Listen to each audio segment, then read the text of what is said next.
Have you ever noticed how often we lean on others for comfort, for answers, or even for a sense of security? I know, I've been there. For a long time, I depended too much on the approval of others, thinking that if someone guided me or validated me, then I'd finally feel okay. But deep down, I realized that this only made me weaker, more anxious, and less in touch with myself. The Buddha once said, "Be a lamp unto yourself." That wisdom is simple, yet powerful. It reminds us that the most reliable refuge is not outside, but within. When we learn to trust ourselves, to be our own guide, we discover a strength that no one can take away. In this video, I'll share a personal story. Buddhist teachings in 5 practical ways you can begin to cultivate real self-reliance. Finally, stop doubting yourself. I was born into a life that was anything but stable. My earliest memories weren't of playgrounds or classrooms, but of refugee camps, first in the Philippines, then in Thailand. At just 5 years old, my family finally made it to the United States. Searching for safety and a chance at something better. Being the youngest of 4 boys, I was surrounded by protection. My parents worked tirelessly, and my brothers always made sure I was taken care of. On the surface, hey, it sounds like a blessing, and in many ways it was, but there was a hidden cost I didn't recognize until much later. Because I was always shielded, I never learned how to stand firmly on my own. I grew up leaning on my family, my friends, even coworkers and romantic partners for emotional stability and financial support. Every time life got hard, I looked outside myself for rescue. And while that gave me temporary relief, it also made me fragile, like a leaf easily shaken by the wind. Have you ever felt that way? Like your sense of peace depended too much on someone else's approval, support, or presence.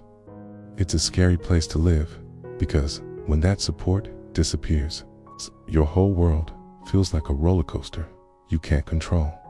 That was my reality. 4 years, dependent, unstable, constantly searching for balance I couldn't seem to hold on to. Years later, during a visit to a monastery, I heard something that completely shifted the way I saw my life. A master nun looked at me with kind but piercing eyes and said, "Rely on yourself, seek inside." At first, those words felt almost too simple, but the more I sat with them, the more I realized how deeply true they were.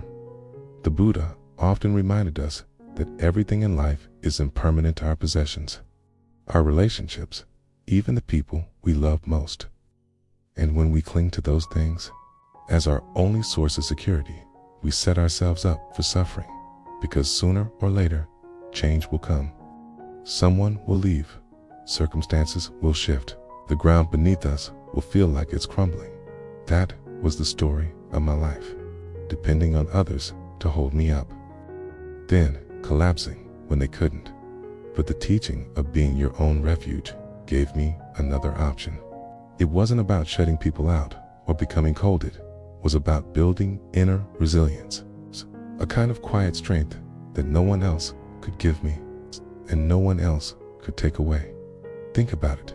What would it feel like if your peace of mind didn't depend on someone else's actions or life going exactly the way you planned? What if you could stand steady even when everything around you was uncertain? That's the heart of this teaching, learning to trust yourself enough to be your own refuge. So how do we actually begin to rely on ourselves? It's one thing to hear "be your own refuge," but living it day by day takes practice.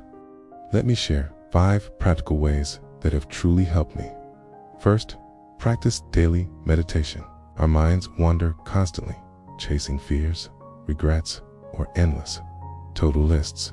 Meditation is like a gentle reset button. It trains us to come back inward. Even a few minutes of sitting quietly each day is like giving your mind a shower, washing away the noise so you can see life more clearly. That stillness becomes a source of peace you can carry everywhere. Second, use yourself as a resource. 4. Rushing to ask for advice. Try pausing, take a breath, quiet the mind, and ask, What do I already know? What strength do I already have? You'd be surprised at how often the answers are already within you. Third, spend time alone. In our culture, being busy is worn like a badge of honor, but solitude is just as important. When you sit with yourself, whether it's a few quiet minutes in the morning, a walk in nature, or even a weekend retreat, you strip away distractions and start hearing your own voice again. Fourth, learn to self-regulate and self-soothe. Instead of tearing yourself down with criticism, practice kindness. Tell yourself, it's okay, you're doing your best. Think of it as nurturing your inner child with compassion instead of judgment. And finally, teach yourself, okay, every experience, even failure, carries a lesson. Reflect on it, write it down, and let it shape you. With practice, this mindset becomes second nature, turning every challenge into a chance for growth. One of the most powerful lessons I've learned on this path is the truth of impermanence. Everything changes, people come and go, job titles shift, possessions break or get lost, and even our own youth slowly fades. Nothing stays the same forever. When we attach too tightly to these external things, suffering becomes inevitable. Because sooner or later, the world reminds us, change is the only constant. Maybe it's the end of a relationship, a career setback, or even just watching time take its toll on our bodies. If our happiness depends solely on holding these things in place, we'll always feel like we're losing. But here's the hopeful part. We can train ourselves to live differently. Instead of being tossed around like a fragile leaf in the wind, we can grow into something steadier, solid, unshakable mountain. A mountain doesn't stop the storms from coming, but it doesn't crumble when they arrive. It stands strong, rooted, and unmoved. That's the resilience we build when we embrace impermanence instead of resisting it. Life will still have its ups and downs, but we don't have to be controlled by them. Imagine the freedom of being calm even when circumstances shift, of being peaceful even when others around you are restless. That's the gift of this mindset. Not a perfect life, but a strong, stable, and peaceful heart that no storm can destroy. At the heart of everything we've talked about, self-reliance isn't just a practice, it's a path toward inner peace, wisdom, and stability. When we learn to rely on ourselves, we stop being tossed around by life's ups and downs, and instead begin to stand steady no matter what comes our way. But like any meaningful change, it doesn't happen overnight. Training the mind and heart takes daily discipline and endurance. Some days it feels easy, and other days it feels like starting from scratch. Yet each small step, whether it's sitting in meditation, choosing kindness in your self-talk, or simply pausing to breathe before reacting, builds a strength that lasts a lifetime.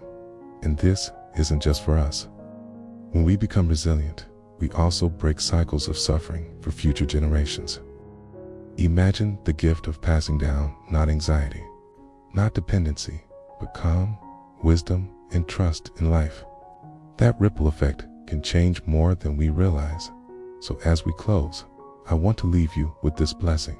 May you find the courage to look within, the patience to keep practicing, and the joy of discovering the refuge that's always been inside.